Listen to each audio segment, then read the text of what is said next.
Rentrée académique apaisée, ces problèmes seront pris en compte d'urgence.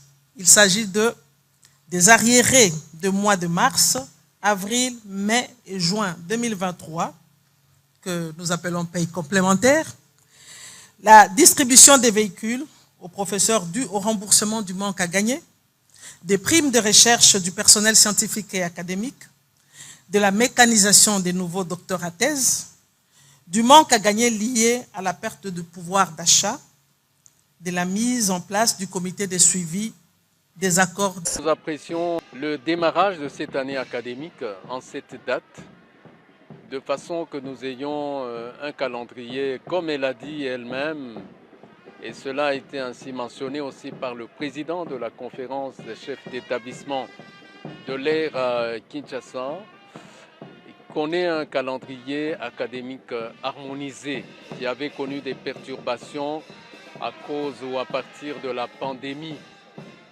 Covid-19.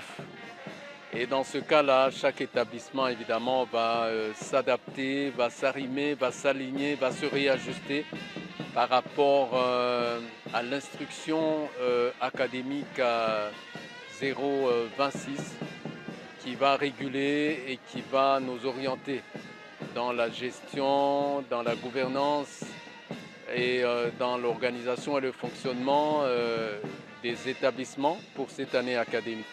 La politique de l'université Lubumbashi, nous disons Unilou la meilleure. C'est quand chaque enseignant, en chaque chercheur, personnel scientifique, en chaque professeur émérite, en chaque étudiant, en chaque personnel administratif, médical, paramédical, en chacun, il y a sans aucun doute une densité, il y a du matériau pour que l'édifice soit possible à partir de l'apport de chacun. Nous attendons beaucoup de chacun et nous faisons attention pour apporter le meilleur de nous-mêmes comme comité de gestion, comme gouvernance telle que prônée, entendue et attendue par le président de la République, chef de l'État, par la première ministre qui est en exécutif par rapport à cette vision et cette planification du président de la République, et puis bien entendu notre ministre de l'Enseignement supérieur universitaire.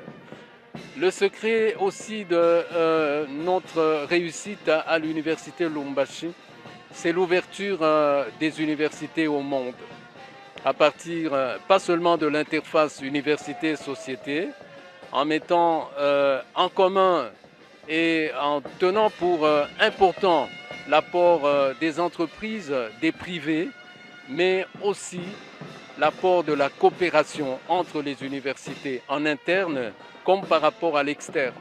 Ainsi, l'université Lubumbashi, vous le savez, est une université qui rayonne. Vous le savez, nous-mêmes, nous sommes à la vice-présidence du conseil d'administration de l'AUF. Et comme la RDC, c'est le premier pays francophone en locuteur, eh bien, il y a une signification. Et le succès de notre réussite, c'est vous qui savez communiquer.